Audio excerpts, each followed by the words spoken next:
You're watching 12 on Health. Now, if you ever dealt with a family member's medical issues, you know it can be a full-time job, and so many people are part of the sandwich generation, caring for kids and elderly parents at the same time. A Connecticut nurse has some advice for how to handle the situation. Our guest now, registered nurse Sharon Gauthier, has launched a business called Patient Advocate for You. She helps patients and relatives of patients navigate the healthcare system. Thanks for doing this. Thank you. I imagine some of your clients are so relieved when you show up. Yes, I have got families that are more frustrated than the clients themselves, because most of the time the 85-year-old is not the one that calls me to say that they're not doing well. Right. It's a family member, and they intentionally, I imagine, are not sharing all of their stress with that person. They don't want that person to feel like a burden. Correct. But they're losing it.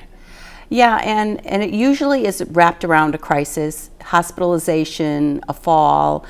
They enter the house and it's a mess. The mom or dad comes from the doctor's office and there's like scattered information about exactly what's going on.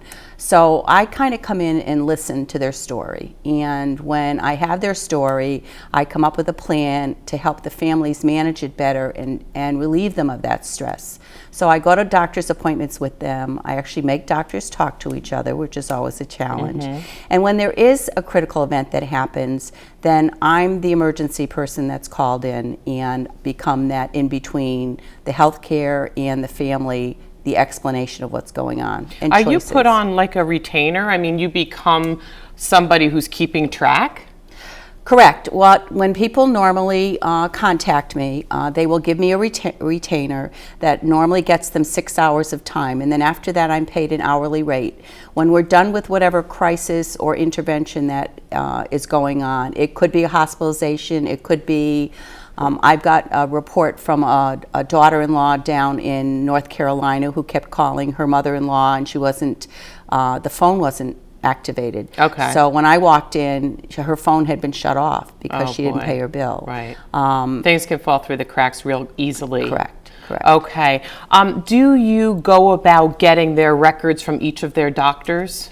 Yes, I do. I get a HIPAA release form from the family or the client themselves, and then I contact the physicians and let them know that I'm involved, that I'm not directing care, but I'm part of the process, because what I bring to them is information that they wouldn't normally get. Do you think it helps that you're a nurse when you make those calls? Oh, absolutely. You speak their language. I speak their language.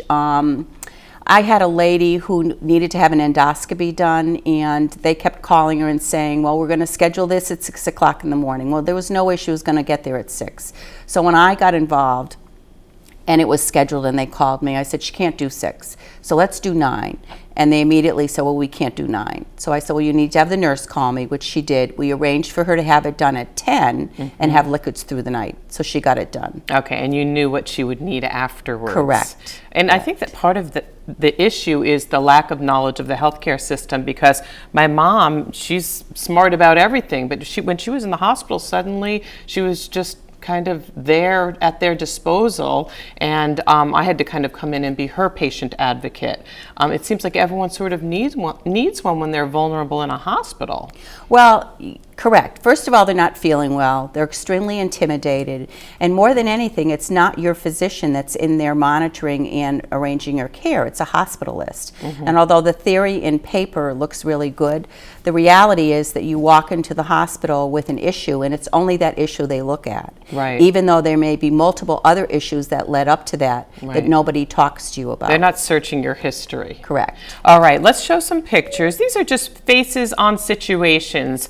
Give us some examples of the scenarios. Well, this lady right here actually is in a memory care unit, and her son lives in Germany, and it's her attorney that got me involved because the family that was here couldn't monitor her anymore. So she has either Alzheimer's or dementia? She has Alzheimer's, correct. So I go to her physician's appointments with her. When there were any issues at the assisted living that she's in, they would call me and we would kind of plug through it, because there really is no nursing at the assisted living place, very minimal. Okay. Here's another client. This lady actually came from Pennsylvania, and her daughter had her flown here because she was so ill and not being managed well over there. So when she came here and went to Hartford Hospital, the daughter got me involved because she was so overwhelmed.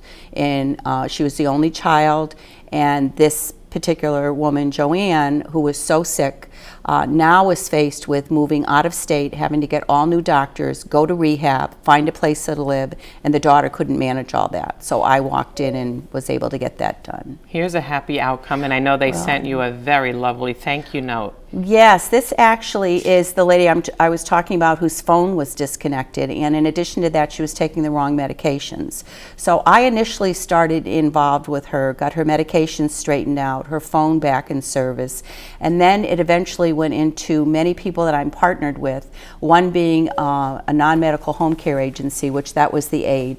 The other is Phil, who pays her bills for her. So now she's never faced with having to have her phone disconnected. And she's able to stay at her home. She wanted to stay at home. She made that very clear. And people who have memory issues sometimes do absolutely fine at home if you have a routine for them. And you don't need to have someone there every minute necessarily. Correct. There's someone that goes in there every day in the morning for 2.5 hours. When the power went out because of the storm, there's 4 of us that are involved with her, so there's someone there almost every day. So it's telecare in some Correct. cases. Thank you so much. Well done. Keep us informed of the newest stuff because this is affecting so many people right now. Thank you so much. When we come back, where things stand with Lyme disease. Apparently, ticks are still out, and some of them are so tiny they look like specks of dirt.